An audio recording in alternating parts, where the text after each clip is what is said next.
Ni siku 7 zimepita tangu Mr Beast atangazwe rasmi kwamba ni bilionea, tena akitajwa kuna utajiri wa dola bilioni 1 za Marekani, na kuelezwa kuwa kwa sasa Mr Beast ndiye ana utajiri huo mkubwa akiwa na umri chini ya miaka 30. Yani Mr Beast ana umri wa miaka 27, so ni miongoni mwa mabilionea wachache ambao wamefikia hiyo rank wakiwa na umri chini ya miaka 30.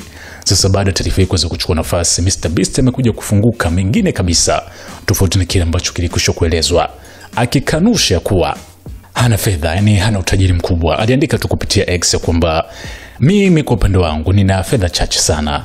Asilimia kubwa mapato yangu nimekuwa nikiwekeza. Nimetumia robo ya utajiri wangu kwenye content, yakimaanisha dola milioni 250.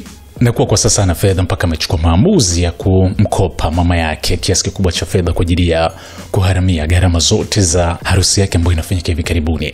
Lakini mwisho tu akamaliza kwa kuandika kuwa upande wa makaratasi kibiashara ana utajiri mkubwa, lakini tofauti na kile ambacho anacho mfukoni ama kwenye bank. So hii ni taarifa rasmi ya Mr Beast. Imekuwa ni tofauti na watu wengine ambao inapofikia stage ya kutangazwa kwamba ni mabilionea wana feel proud, lakini amekuja kutolea ufafanuzi ambao wengi wanaamini ameamua tu kucheza na akili za IRS, yani TRA ya Marekani, na hii ni kutokana kwamba kujitangaza na fedha, lakini kudai kwamba anamkopa mama yake fedha kwa ajili ya kujiharamia masuala ya harusi na kadhalika. Wengi wakisema kuwa hii ni technique ambayo anaitumia ili tu wasiweze kumtrack hasa upande wa ushuru.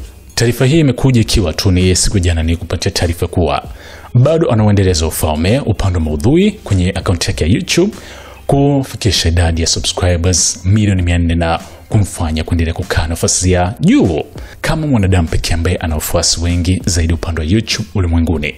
Hapa ni SNS Management.